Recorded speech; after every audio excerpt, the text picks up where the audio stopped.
everyone, and welcome to another episode of Dice Jailers Campaign 2. Craziness in Time? Twist in Time? I don't know, we haven't come up with a name for it yet. I was just trying to do something different. I don't know, I'm hot and ready to go. I've been doing stuff all day. What? I'm hyped. It's been a big day. But yes, thank you all for tuning in to another episode of Dice Jailers. This is where we'll put announcements, and I had an idea in between last time we recorded and this time we recorded. I can just do a cut here to future Jordan to give us our announcements in a more timely manner so that they're actually in time for what we need to do. So if we have any future announcements, this is where they'll go. Yo, it's Future Jordan here with all of our announcements. First off, I'd like to thank Sirenscape for providing all the music that you hear throughout our episodes. They've got a great app and a huge library, and they let you use their music on your shows, which is awesome. So thank you so much, Sirenscape, for that. Also, if you are watching this episode right as it debuts, then I am at Emerald City Comic-Con running D&D games up on the 5th floor right now. I hope you're at the con, you come see me, say what's up, maybe you jump in one of the games, have a good time. Let's see. Also, this weekend, Monica is in a show that is opening, I Will Miss You When You're Gone, at Theater Off Jackson in Seattle's International District. Go grab a ticket, see the show. All the shows put on by good friends of ours, being all local Seattle actors doing our thing. And that, I believe, is all of our announcements. So I will kick it back to the present. I really hope if there aren't, you just put up a sign that says, like, we ain't got S. Thank you, Future Jordan. I mean, maybe. We could do that. But thanks, Future Me. We'll cut that in somewhere into here, and I'll make it make sense. But that's our announcements now, so we can go straight to my favorite part, the Jaime portion. Oh, hi. I don't enjoy this part. I don't know if y'all know this, but it makes Jordan happy to see me flounder every time, so I don't attempt to prepare anything. That's not true. I never remember to prepare anything, but I do think that's why Jordan enjoys it. So, guys, if you want to give us money for this well-polished machine, you are able to do so. Your options are, if you see me on the street and hand me cash, I will almost definitely put it towards this. Or, Lies. If you don't trust to your chance of just randomly running into me on the streets of Seattle, you could go to Ko-fi. The why words? the site that you need to go to is on the screen. Jordan will indicate it right now, please. Thank you. I always kind of picture the Vanna White sound or the Wheel of Fortune sound.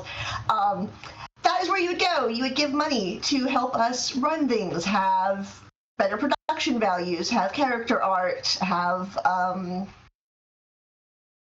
I forget, I've been told, but things to improve all this. Thank you for your attention to this matter. I'm not going to filibuster for a long time today, and money please. You're wonderful, phenomenal, and you're the best. You're the reason that's my favorite part. It's not because you flounder, it's because you're so lovable. Bjorn? Oh, thanks. Why don't you give us a little recap, bud? Oh, yeah. Yes. You four had traveled eastward from the city of Cladborough to deliver a message via Jenah, who had this message magically imprinted in her mind to reach the wizard one Istakoth Olune. Upon getting audience with Istakoth, he whisks you off to a more secretive, private location for the message to be delivered. The message was spoken by Jenah in a slightly disturbing experience for her, as it would, I'm not going to go so far as say out of body experience, but out of voice experience, we would say. After the message was delivered, Istakoth looked to you all with concern and said they followed the idea of us. You were real proud of that line. I really am. Still am to this moment. Good. Some individuals, the Chronal Inquisition, as you found out they were referred to, showed up to attack, and Istkoth drew most of them away, 2 of them staying behind as you were in this wizard's tower known as the Parallel Spire. Battle took place with Jenah having an incredible use of chromatic orb to ignite one of these fuckers on fire and send him tumbling out the window, and the other one activated some sort of device on their chest, which caused this entire tower to ripple and begin to sunder. You 4, along with the Goliath Flint Speaker, sprinted to get out of this tower before it collapsed. In the final seconds, Flint Speaker held up a column that was about to collapse as the rest of you were able to escape. His final words as he looked at Etty, who he had referred to as his friend, was, "Tell them I was strong." The tower collapsed, completely crushing Flint Speaker. No chance he survived this. His maul skittering out of what was left of this tower, landing at Etty's feet. And you are all now in the ghost city in the desert known as Salnor. You can see a small settlement a ways off to the distance to the east. It is midday right now, probably too hot to travel at this moment. What do you want to do? We were in some sort of cover, weren't we? You did find a somewhat ruined building that offered some shade, some cover. If I recall correctly, someone offered to be on watch. I did. Okay. I'd like to attempt to take a short rest and use Arcane Recovery. Yeah, you guys could definitely take an hour. Xavier, give me a perception check. Absolutely. That is, starting off hot, 23. 23. You are starting off hot.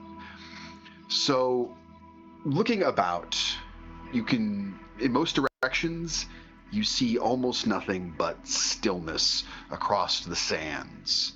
A slight breeze is in the air, and you can see that where once stood the tower of the Parallel Spire, there is this shattered ring of stone that's almost partially swallowed up by the sand around it. What was once the upper reaches of the tower just reach upward, almost like rib bones, parts of a broken rib cage coming up from the ground. You can taste something slightly metallic in the air. You can't quite put your finger on what that is. And looking out in all directions, you see very little except in the east, in the direction of this other settlement, right near the edge of your vision. You can see what looks like some sort of either like pole or pike that's stuck in the ground and a piece of tattered banner on it. You're too far away to see what's on the banner, but you can just see something in the breeze off in the distance. But otherwise, you see great amounts of nothing.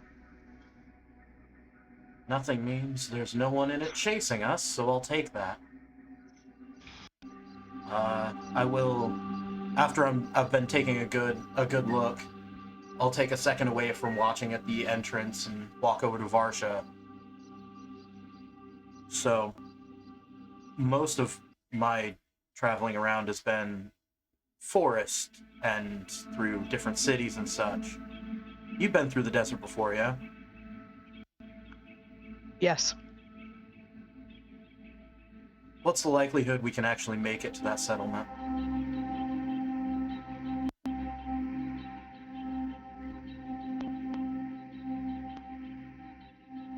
not as bad as they could be. I'll take it.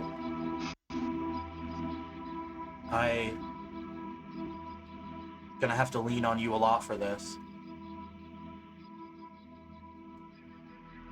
All right. I Is anyone appreciate it. hurt, by the way? Are you hurt? Are you all right? No, I didn't get hit. Yeah, did any of us get hit? I don't know that we did. I did a lot, but I've already been fixed a little bit. Yeah. Ah, yes. Mm-hmm. Okay. Do you want another hit, or are you okay? No, I'm all good. I'm going to go lay in a shadow, though. There's just, like, blood pouring out of my nose right now. Like, the light sucks.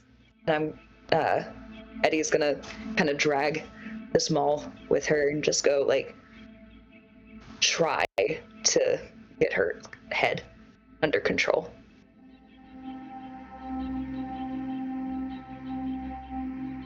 Well, we'll rest up, and as soon as it's not so direct sunlight overhead, we should try and make our way. I'll keep an eye out, you rest. And as you guys are doing this, obviously any interaction you want to have, please do. You will not be disturbed by anything in this next hour. You may take that short rest, so any ability to have arcane recovery, for example, or any hit dice needs to be spent. Many of you have no need for that, as most of you took little to no damage in the battle and the escape. Etty, not so lucky. Look, you hit hard, you get hit hard. I don't know what to tell you. It's very true. There does sometimes seem to be a give and take of a bit with that.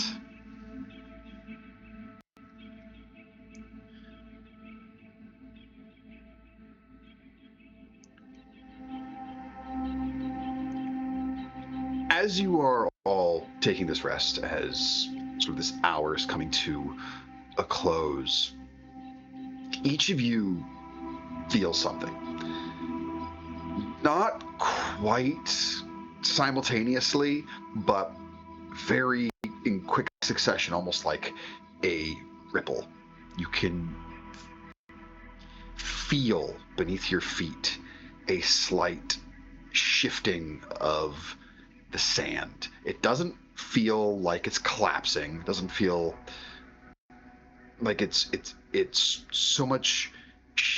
It's not so much shifting as it's almost like this slight tremor, as you can feel it vibrate beneath you, and it lasts not much longer than a heartbeat. It's just very quick as you feel this beneath you. Slight rumbling sound accompanying, and as quickly as it hit, it's gone. See, Jaime, having seen the Kevin Bacon documentary Tremors, is very concerned. but I don't know. Would Jenah have any idea of what just happened? With Jenah, you can roll me a nature check at disadvantage. Varsha having from the desert. Yeah, Varsha having been through the desert, can I also make that check? You can make a straight nature or survival check, Varsha, your pick. Perfect. I will make that survival. Thanks. I got 14. 15. 15. There are any number of dangers in a desert. The most obvious being the scorching heat and dehydration. There are various creatures that live in deserts, all of them quite sturdy, as they need to be able to survive the elements. Most of what lives out here is not carnivorous, as there's not a whole lot of animal life to sustain that. However, almost everything has a predator. And it is known that in the sands, some of these dunes were shaped and reshaped by massive subterranean worms. See, my first thought was tremors, and my second thought was immediately Beetlejuice. Damn it! Damn it! I feel like Dune's right there, but okay. Yeah, You got the trifecta. Yep. love that. 10 out of 10. There are very few written accounts of anyone who has actually laid eyes on these creatures. Some people have varying theories on why that is. Some suggest that they are purely subterranean dwelling and rarely, if ever, break the surface. Others theorize that the lack of eyewitness accounts is because those who have laid eyes on them, it was the last thing they ever saw. Yeah, it's not freaking pirates where they're leaving someone alive to tell the story. No. It got et. Possibly. Worms, though? That'd be great. So I'm gonna say when we feel the rumble, Jenna is gonna kind of look up. Because she lives in a city, so that first thought is like, oh, a large cart went by, and then immediately, like, no, that's not a thing right now. And so it's like kind of looking around to be like, did anybody else feel that? And if she sees that Varsha also looks concerned, she's probably going to stand up and be gathering her stuff together and in a rapid voice kind of doing like a info dump on everything that she's ever heard about. Kind of what Bjorn just did. Well, there's a legend of these things. Nobody's ever seen them, and I think that's because they all got et. But, and just, sandworm info dump. Varsha just jumps up and says, "Worms." At the same time. Worms, and I'm like, yeah, what you need to know about these worms is that, nothing helpful. I just thought it was vertigo. So then the next thing is getting a move on. If we felt the rumble and it's worms, big worms, of course, rumble, that big. Of course it would be big worms. So let's go. Or lots of worms. That's worse. Terrifying amount of worms. Yeah. Etty? So, yeah, then wouldn't we want to stay in the building as opposed to going out where the worms are? Hard to say. They could have blind sense, meaning they would feel us just sort of existing. Well, that's fucking terrifying. And if we It's a felt Swedish dog, it's all better. if there's some kind of predator, that could mean that they're The worm! The worm! the cutest worm. It was at that point the players realized if they kept a cute dog around, the DM They'll would live. be unable to harm them. Serling, please. Yeah, make a wisdom save. I don't know. I've You know the completely desert best, forgot. Varsha. Yeah, I didn't encounter these things when I was here. No. So, I just, I heard. I know the legends. You have enough knowledge and wherewithal to think that this rumble you felt, you don't think it was close. It just reverberates out that far. Was it in the direction that we want to head? Give me a wisdom check.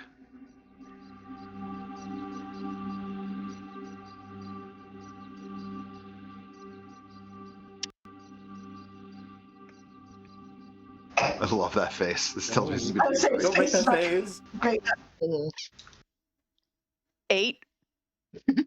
You think you're good. God. All right. Yeah, I think we should move in the direction that we want to be, to the farther we can get away from that thing before it gets attention on us. Absolutely. All right. Varsha, really quick. I can't use this. And I hold up the Maul of Retribution. I'm telling you right now, I'd like to give it back to them when we get back to wherever he was from. But I can't swing it around. Well, so I think you should take it for now. Because no offense, Jenah, I also don't think you can swing it around super well. And mild offense, Xavier, I don't think you can swing it around either.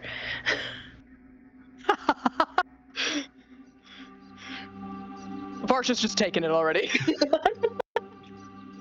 So I could probably swing it once. You have a lovely voice, but I think you and I would be evenly matched in an arm wrestling competition. Oh, now's not the time. Let's I just thought she go. meant me. And I was like, all right. I'll take you. What did you say it was? The Maul of Retribution? Maul of Verdict, sorry. Maul of Verdict. Yeah. Is that a real thing I can look up, or is that a thing It that you made? is. It is Okay, a real great. thing. It's currently in my inventory, but not anymore. Yep. I will take it. It's a nifty little item that can do a couple nifty little things. Can we say that I spent the fucking short rest Yeah, can we do? Absolutely. attuned to that? If it's a thing that needs to be attuned to, god damn it. It does. Thank It you. does require attunement, I believe, and Perfect. If a short rest was taken, I will always allow a retroactive. Hey, I want to attune to this thing. I Thank mean, you. fuck. You guys might even take a second hour to let that sun get a little lower. However long you talked about the worms for, it's Sure. fully plausible that, yes, you have the time, because other than you four at this entire city, from whatever you can see, it's you guys and the sand. And that's friggin' it. In fact, that might be what you find the most disconcerting about the ruins of Salnor. You have been here for more than an hour now, catching your breath, discussing next plans. You don't even see so much as a sand flea. You see nothing here. So it's not just that there's no humanoid life here. Looking around various places in this city, you see nothing but ruins and a nearby river that bisects the city itself. But the river is to the west of where you are, and east is where the settlement is. That really triggers my get the hell out of here response. Yeah, we should go.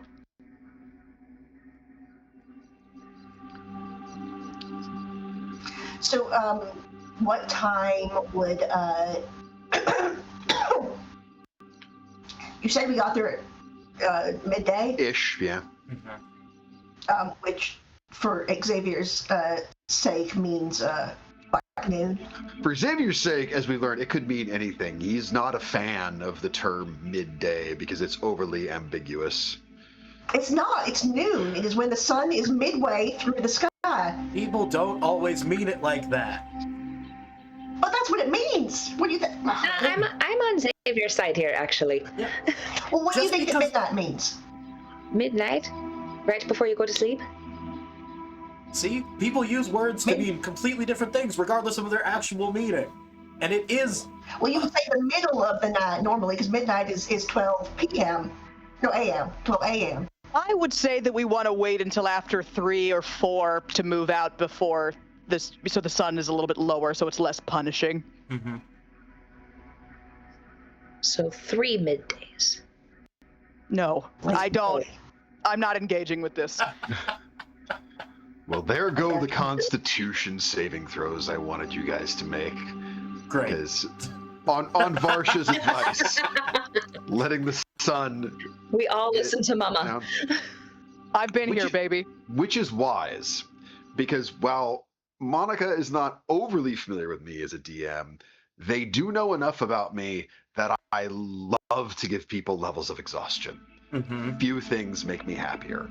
So I'll have to work a little harder to thwart this cleric, but that's fine, because that'll make it worth it when I'm successful.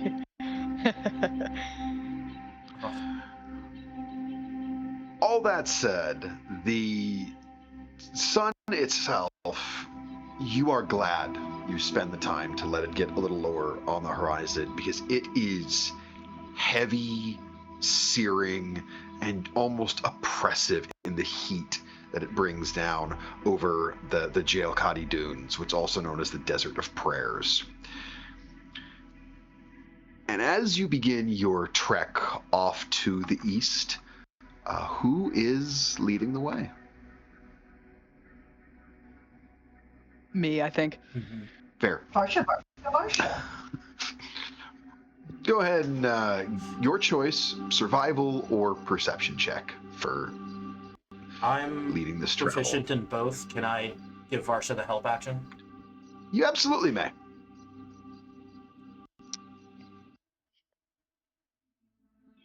Great. Yeah, thank you for that, because that's just a 16 still. Hey. 16's not... I mean, you guys are level 3. 16 is not a bad roll at this point. Oh, better. I have a +6 in perception. Hey, not bad. Not bad at all. The other roll was a 2, so thank you for that advantage. Yeah. Well, then we got an 8. An 8 could have effed you a little. Been bad. Not too bad. It wouldn't have been the nat 1 where you guys would have ended up starting going just due south. Right. No, I've looked at the map. As you look, you look at the map. You're holding it upside down. Yeah. Shit. As you begin your trek eastward, you can see it's not the shortest jaunt, but there is a clear, what remains of a path. It may have been a road at one time, but over the months, possibly years, since this was regularly tread upon, it's been somewhat covered over by the sands, just wind spreading them about. But you are able to see a clear direction that you can travel. So getting lost, lest we have an extreme sandstorm, which don't worry, we'll roll for one shortly. Outside of that, the odds of you all getting utterly lost are next to 0. What you do notice also with that 16 is off to the south. You can see a large dune in that direction suddenly just collapses, and it's not violently, it's just quite suddenly, where you can see this line kind of pass through it, almost if something's going right beneath it, and like pushing upward slightly, so you just see this gentle swell of the dune before it all just goes zook, and there is a flat expanse. This is pretty far off to the south, but again, significant enough in size that you Varsha's just given SEAL Team 6 signals of move along. It's like, and you're far enough away that it takes a few seconds before the sound of this collapsing dune reaches you. So like big worms. Really big. Great. Certainly not tiny little worms that you'd go fishing with.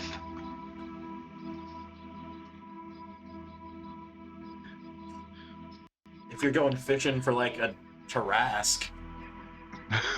I mean, Hey, you said yourself, everything has a predator. This is true. There's always a bigger fish. Yep. Is that Jordan saying that, or does Xavier say that? Is this part of the conversation? No, Xavier absolutely does not say that out loud. Okay. No. Okay.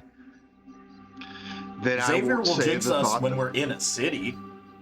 And I won't say the thought I had in my mind. But since we have you speaking, Jordan, and we'll see if Xavier does jinx you all, why don't you roll me percentile dice for weather? Sure. Great. Higher is better. Higher is better. Let me just pull out the dice that are a gift from you. So this is really your fault if anything goes badly. You say that like I'll feel bad. That is 55.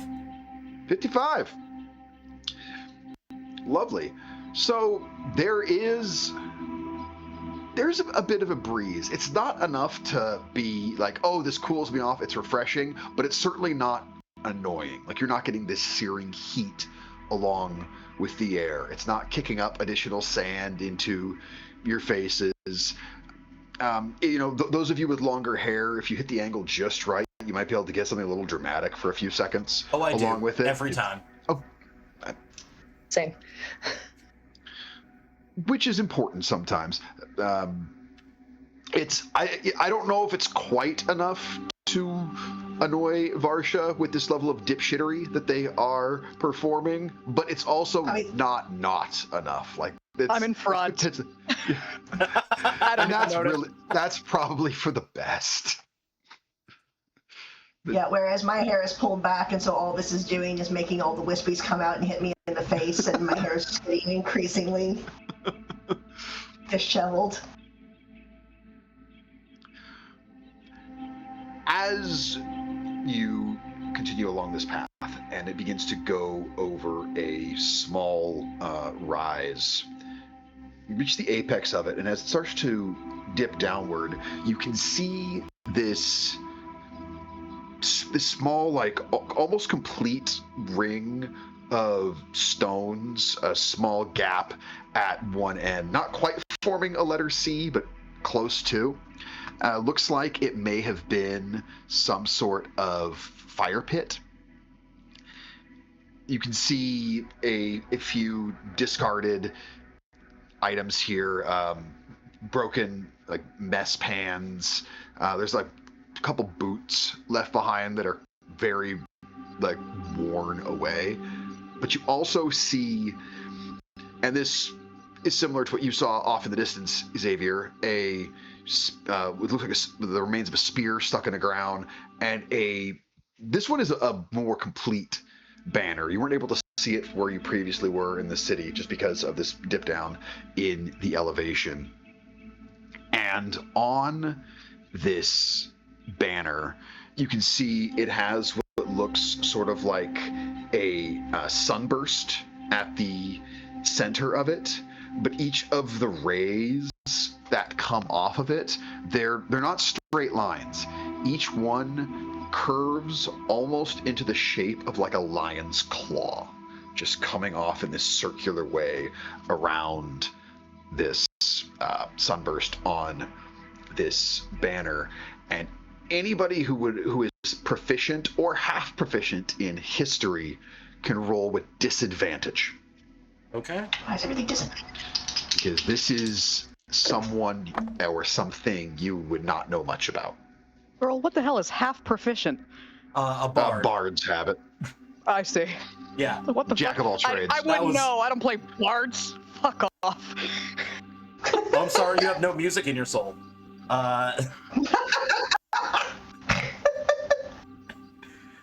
Coralon's not really big on the hymns.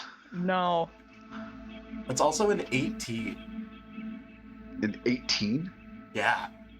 I rolled a 19 and a 17 with that disadvantage.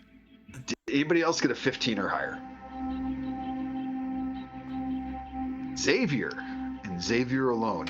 And because of a location you have familiarity with, it would make sense that you would have this knowledge. To the lands southwest of the Kingdom of Zoria, there are many scattered settlements that largely operated on their own, almost like individual city-states. But recently, and by recently I mean within the last couple decades, a leader has begun to unite many of them. A leonin, so a humanoid lion, by the name of Breor Sunwatcher.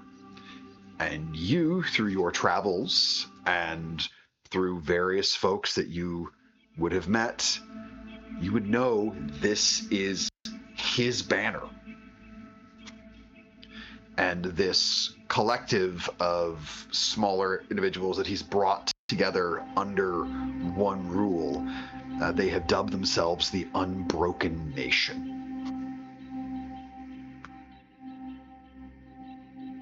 I will relay all of that to the entire group so in the last couple years I've heard stories upon stories of this proud Leonin who brought many stranded people together to form their own nation out of self-preservation. Unbroken, they call themselves. Are they aggressive?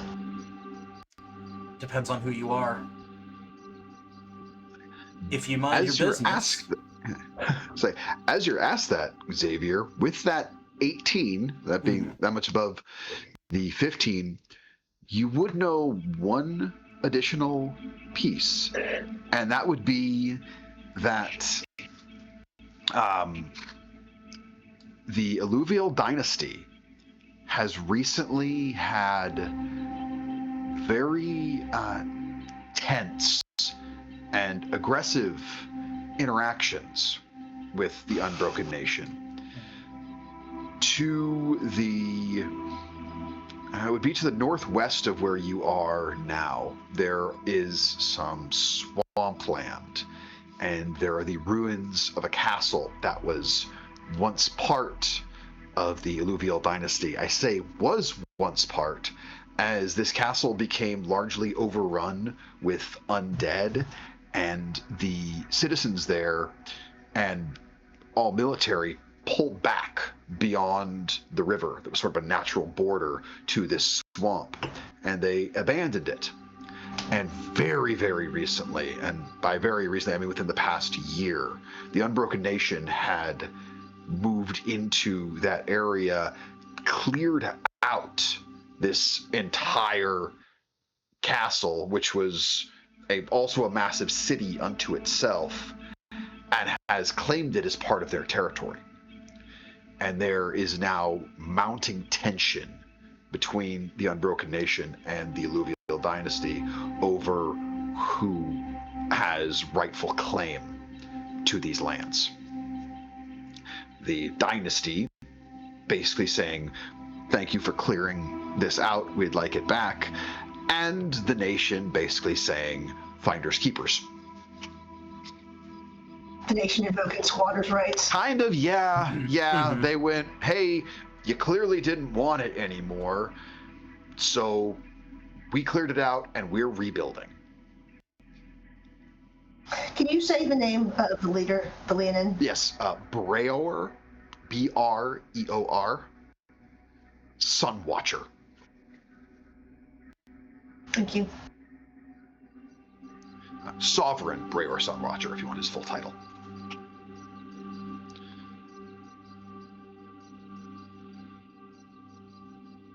But as long as we mind our business, and should we run into them, and make sure that we don't loudly say that we're associated, we should be fine.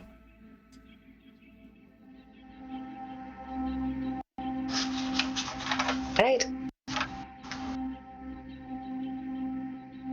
And Did anybody leave anything out here? What's that? Does it look like there's like anything like buried around here, like somebody left something behind? Make an investigation check. Let's find out. Okay. lower you roll, the more noise you make. Well, I got a 22. You don't make very much noise. You're a rogue, of course. You I'm don't small. make noise. You are. So, just dig stealthily. Yeah, but just sort of gently digging through the sand where clearly this camp was set up, seeing what you could find, if anything. You find some remains of like some tropical leaves that were probably used to like wrap food in. Like imagine like how you might like wrap something in a banana leaf to transport it. You find a few of those. But the one interesting thing you find with that 22 is you find a dagger that's about sized for a halfling. The blade of it is jet black, very rough edges on it, made of obsidian, so volcanic glass, with an extremely ornate wrought iron handle. Don't mind if I do. You don't mind if you do, and it is incredibly well crafted. The balance on it is flawless. In fact, you might even consider that the balance on this is one better than the balance of most daggers. I love a one better dagger. Yes, so you can put a +1 dagger on there, but I would say for your own notes, you may want to notate that the blade is obsidian and the handle is wrought iron. Obsidian, wrought iron. For reasons. Who would know why? Mm-hmm. Well, the obsidian piece of it, that would make at least some level of sense. To the west of you, there are some mountains in a range on the peninsula of the Clamorous Peaks, that there are a couple active volcanoes there, as well as far to the east in the Buldar Crags, well known of how many active volcanoes there are there. And then lastly, far to the west, out in the sea, the Rainbow Islands, known for their active volcanoes. So, came from somewhere. There are a few locations that the obsidian could have come from.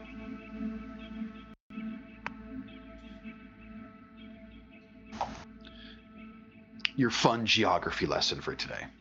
There will not be a test. Oh, I'm taking notes and everything.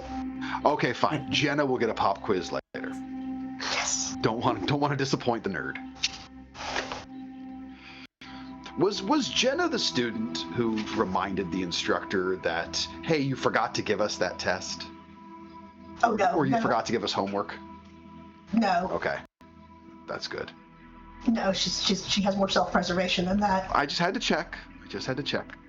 No, she was the one who they were told if they could do certain things for extra credit, and if they wanted to, and she did so many that the teacher, just like for fun, that the teacher was just kind of like, okay, you need to stop doing this. You cannot have it any higher grade in this class.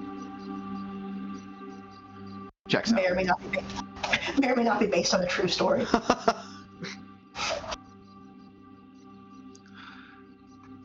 I don't know why you're looking at me like it's not brand new information that I myself am a huge nerd. No, not at all. I support it. Jordan gave me this look, and I'm like, you've met me. I don't know what. No, that was a look of no surprise. I found the subject interesting. Good. Anything else you want to investigate or try and discern about this camp before you continue on, or what's left of this camp? It's clearly not been used in some time, and it doesn't look like anybody's going to come to reclaim anything or check it out. It's out of service.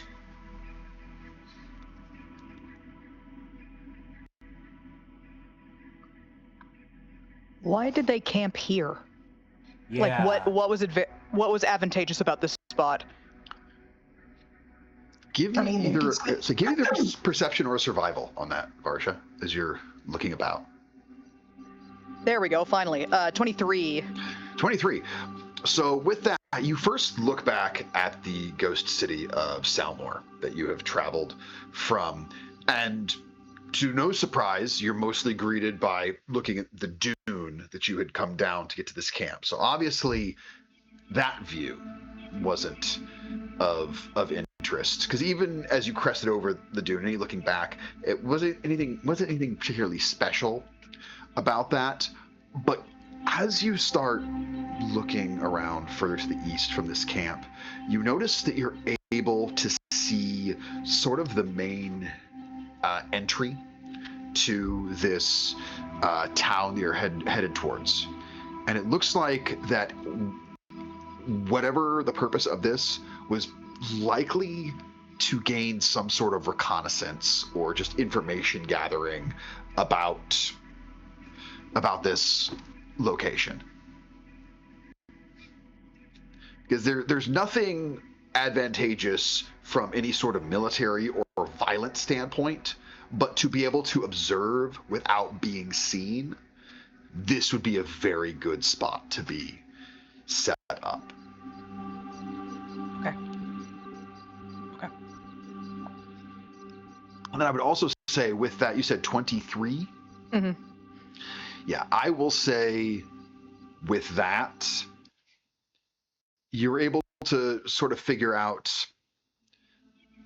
this was probably abandoned within the past week, somewhere between 5 to 7 days since anyone was last here.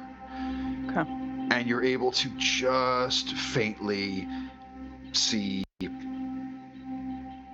slightly shifting inconsistencies in the sand, that whoever left this place, they definitely headed west. So not quite the same direction you came, so that would be a little more west, but going slightly north. They went west, but also a bit south. So towards the southern peninsula. Okay. Now, obviously, they could have gone any other direction once they were, going around the dune and whatnot. But just following your gut instinct on there, they were not taking the path back towards the town. They were headed south of that.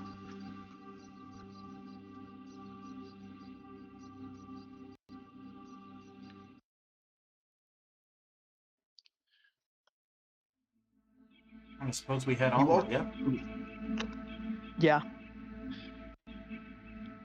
And you all continue on. The sun has grown lower. The temperature has become more comfortable. This town, shape of it starting to become more defined. This small elvish settlement known as Isan Kalora. And you feel it again. No. A hum in the ground. It's about the same as the one you felt when you were still in the city. Just enough for you to notice. And you can see again towards the south, off to the east.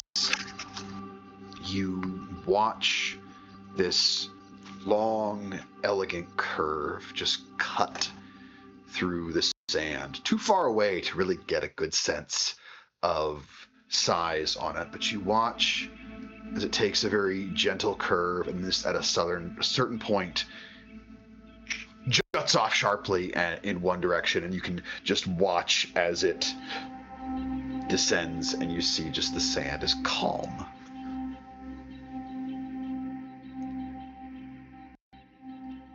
I don't care for that. Mm-mm. Not in the slightest. Is it weird, sir? I think it's kind of pretty. I mean, it would be cool to watch from relative safety, but I feel like we're at relative safety. Fine. Yeah, look up at Varsha. Are we not? With how quickly that thing moves? Not really. Oh. just Well, I choose to say the positive. Let's keep going. well, I'll just try to be unappetizing.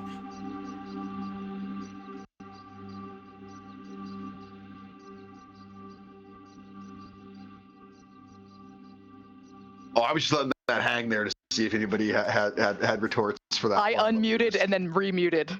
Is what happened there.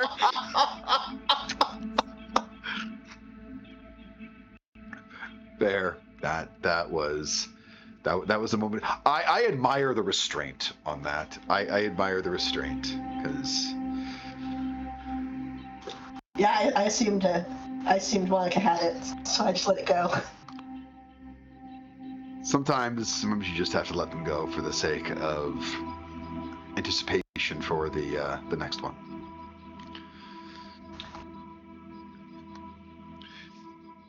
You continue towards this settlement, and as you get closer, you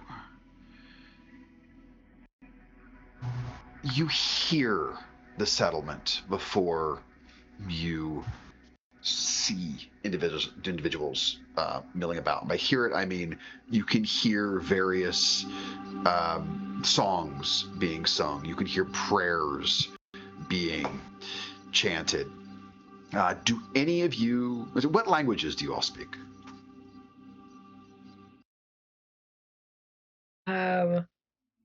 Common, Elvish, Gnomish, Halfling, and Thieves' Cant. Okay. Yeah, I've just got Common, Elvish, and Sign Language. Okay. I have Dwarvish, aside from the others that have been mentioned. Yeah, I have Dwarvish and Orc, obviously. So a couple of you will occasionally hear a few words that you recognize in Elvish, but for the most part, most of these songs and prayers, you don't understand any of the words. Do the melodies sound familiar? A couple of them sound a little familiar to you, Xavier. I'm just going to give you that freebie as a bard. And anybody proficient in religion or performance can make a check on these. That's a 13 performance. 13? 13's good enough. 16 religion. 16's more than good enough. With the 13 and the 16, both Varsha and Xavier, you are able to discern that the folks that are here are followers of the Morning Lord. They are worshippers of Lathander. And it's likely that the reason you don't recognize much of what's being said is because many of the songs to Lathander, as well as those prayers, are often in the language of Celestial. I didn't learn Latin. Come on. It's just like when you go to a mass and everything's in Latin and you're going, what the crap is anybody saying? I forgot that I'm proficient in religion, and so I had a 23. Yeah.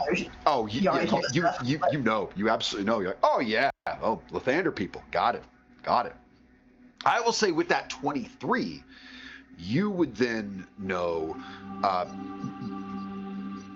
that very likely whoever is in charge in a place like this is going to be someone fairly high-ranking within the church of Lathander. and the title that they would have would be either a Dawn Lord or possibly a High Dawn Lord. That's sort of their, I guess, like, I don't know if that quite ranks quite as high as a bishop. Like, I don't know my full Catholicism rankings. I just know they get cool hats if you go up high enough. And would I know, like, what would be considered a polite or appropriate greeting for a follower of Lathandar? Basically, yeah, anything talking about the light shining on you as the morning and the sun being the most important aspects of this, and whatever they say to you and also with you, I guess that will pretty much always work. Something funny happened. I think it's just the hilarity of people like me trying to discuss religion like they know anything. Sorry, no. Just fucking Jordan. How high is the bishop?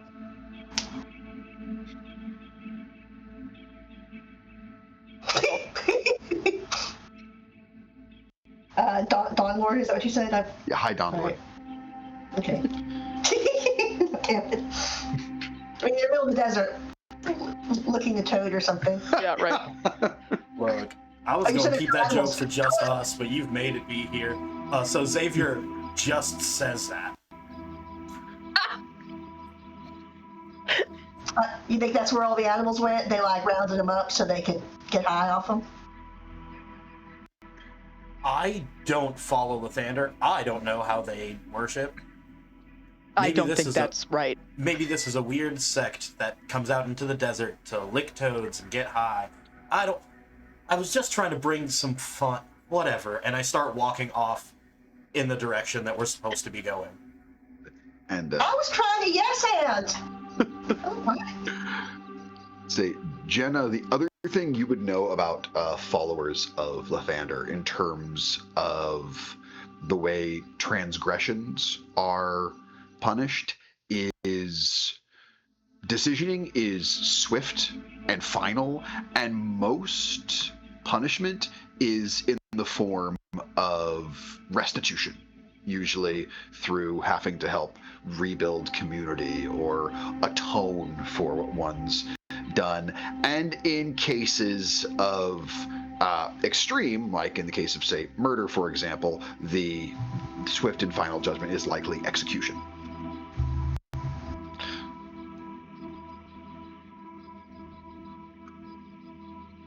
So let's not murder anyone here. Got it. Or I don't care. Because Etty is such a murder hobo. You don't know me yet. Yeah, maybe. You don't know. You've only seen me eat a fuck ton and bleed. Those are the two things I've done. You don't know me. The full moon comes out, Etty's dark side shows up. Oh, goodness. Well. Actually, secretly half werewolf. Yeah. Half werewolf. I said what I said. I didn't realize it, but I said it. Sure. So for everyone else, it's a quarter half werewolf, half sandworm. God's worst nightmare. The High Bishop is going to be way too high when he sees me. The tattoo that Etty has across her shoulders says God's worst nightmare. Honestly, maybe. There you go.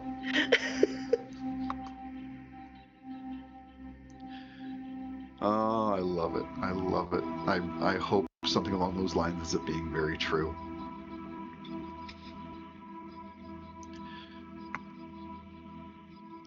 I can't stop picturing a weird worm. How that would work. Their worm. Their full moon comes out, just you turn into a giant worm. Does it feel like we've been walking in this desert forever? I've had a great time. What a long walk this has been. It's like I think the sun has gotten to us and we're slightly delirious. Yeah, exactly. Slight dehydration. Up to Xavier, I'm like, this is why they're high. They're dehydrated. Well, could be. That seems like the worst way to get out of your mind, though. But it would work, I suppose. They live in a desert. And that's why it's called dehydrated? Yes, Jenah. Oh, that makes sense. Yes. It is now. I mean, I would feel like a better way than getting dehydrated would be just to not sleep. What does that have to do? Wait. Lord A of better light way to and get out of beauty your and mind song. would just be to not Please, sleep. God. It'd be an easier way to hallucinate. And in this moment, Varsha's prayer is heard, or Monica's prayer. I'm not sure whose. Thank God. Maybe both. As an individual standing near the threshold to this town itself, because there are walls of varying heights built around it. You would imagine likely to keep out the occasional sandstorm that probably rips through here from a time or two. We'll see an elven man looks and sees the four of you. Hello, are you all in need? And you can see wearing religious vestments. No funny hat on his head, though. So this is not the Dawn Lord. You're pretty sure he's not very high ranking because he doesn't have a cool hat. In need might be a strong way to say it, but we are out of sorts. Seeking sanctuary. Well, you certainly have found it. Please, come in. Brother Olorek, you all are? How do you spell Sorry, that? Duchess. I For missed Alex that. notes. How do you spell Oloric? Oloric.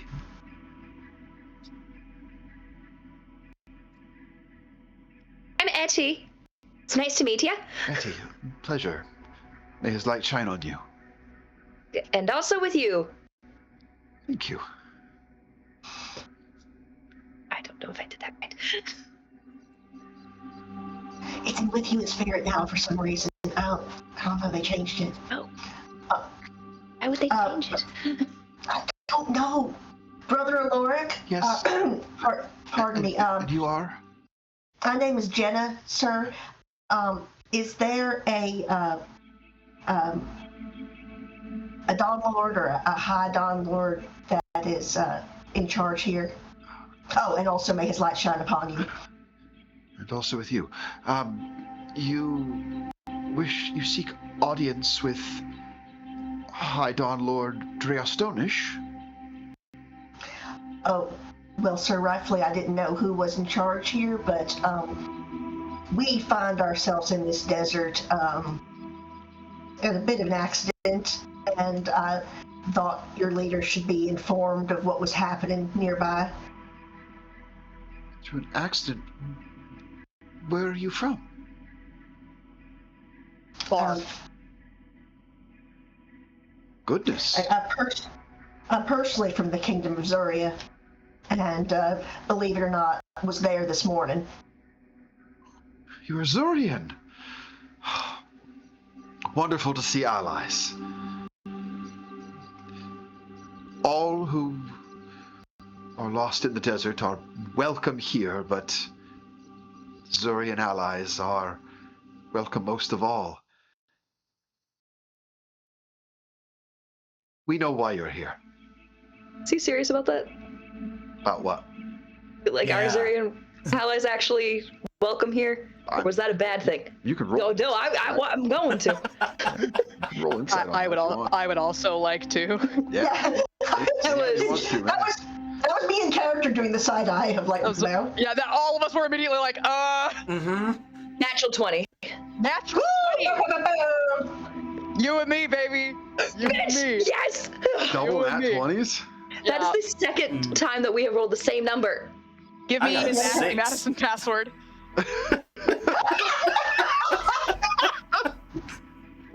I want to know everything. It's actually bad. Oh my god. Is he high? Like, No, Importantly. he's not high. However, you do see in the belt of his robes here, you can see a beautifully carved wooden pipe hanging there. You're not sure if it is for recreation or if it's for religious purposes, but he's got a very lovely pipe there. With those absurd insight checks, the fact that two of you got nat 20s on this, I would say you are absolutely, utterly convinced that he is telling you the absolute truth, that you are very much welcomed here as allies. But the piece that sits a little, I don't know if uneasy is the right word, but the fact that he said that he knows why you are here, there seems to be something in his voice that suggests he knows why you are here and you don't.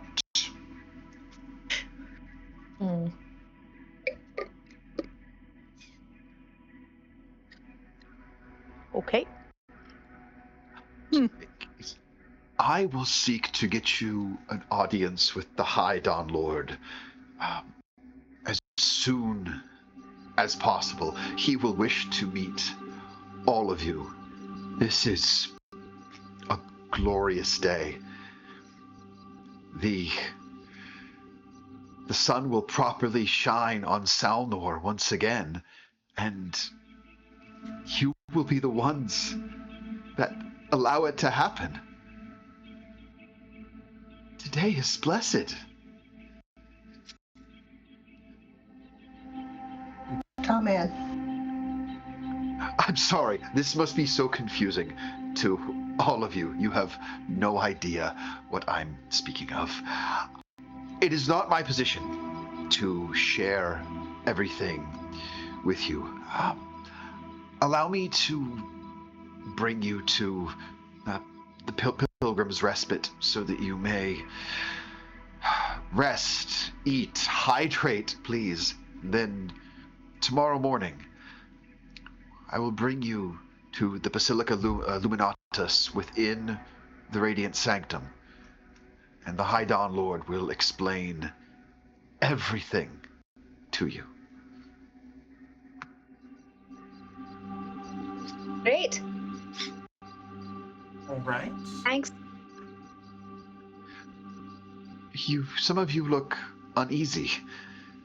I hope my words are not concerning. I mean them sincerely. Yes.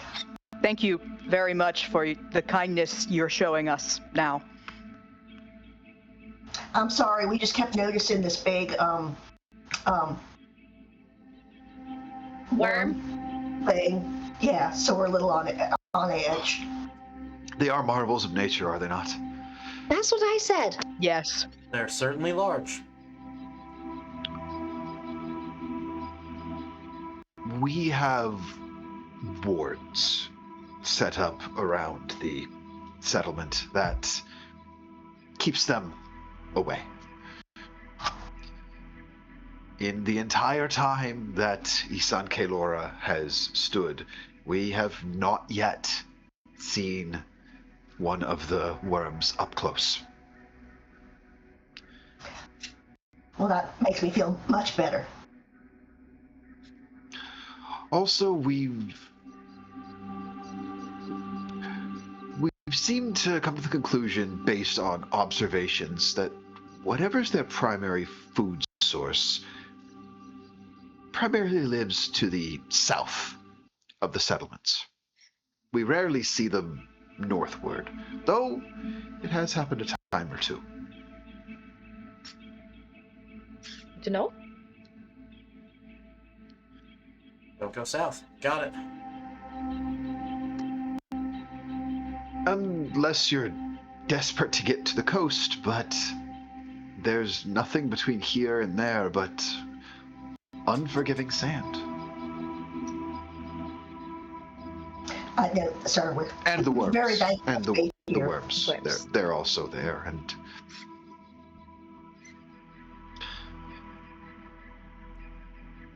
Not to rush, but you mentioned food. Yes, I did. Please, come with me. And he will gesture towards another individual wearing very similar robes and have them basically keep an eye on the entryway to the settlement. Odds are quite slim that anybody else is coming through anytime soon, but you keep an eye on things. Just be on the safe side. And you will travel through this fairly small settlement, and he brings you to this sort of circular, somewhat sprawling, it's somewhat looks to be somewhat like a residential area. You can see sort of haphazard buildings, just in the sense of their dimensions are not all consistent. This isn't like, okay, we build this exact size apartment every time. The stones they're made from are very uneven in their sizing. Each one seemed to have been built based on need, likely of how many people are going to be put into it. You can see some wagons, carts that have now been modified into structures, almost operating a bit like a tent city. And you can see in the neighborhood of about 40 and 50 people milling about. A few market stalls or some basic trade has been set up, and he will lead you over to a woman wearing very light, like white linen clothing. He will introduce you to her, saying, "This is Aelna Kulfo. She runs the Pilgrim's Respite. Anything you need, let her know. Food, water, a place to lay down your head tonight. She is a blessing to us. Please be well, and I will find you tomorrow. I must speak with the Dawn Lord." DM? Yes. When, at some point when we were walking, when we were walking there, I kind of, either kind of drifted to the back or made sure that there was a bigger person between me and Brother Ulrich, and pull a penny, or a copper piece rather, out of a pouch and whisper something into my hand and cast Detect Thoughts. Okay. Because I would like to know why the hell he's excited to see us and what we're not being told. So with Detect Thoughts, you just gain surface thoughts, correct? Yeah, it says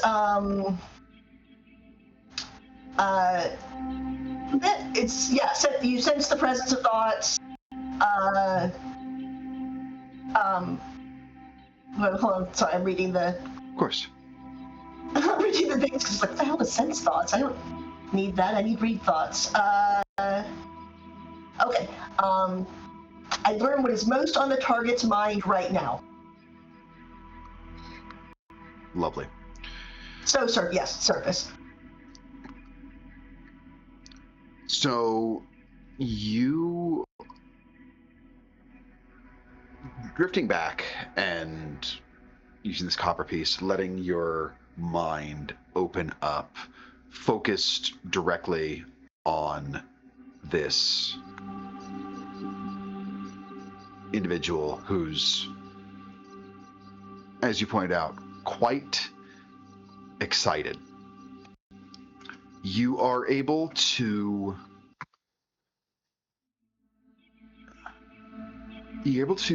get one very singular thought at the front of his mind, and it's simply that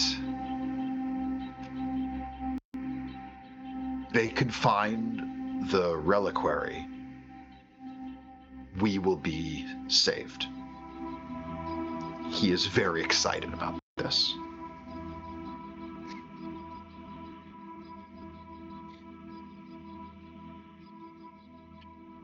So you don't get any sense of like, yay, the sacrifices have arrived. You're able. That's something. Yeah, that's you're a not lot. wrong. That's something. You're smart enough with your 18 intelligence to glean at the fact that you guys are clearly adventuring types. That's probably part of what this appeal is. We can find the reliquary, did you say? Yes.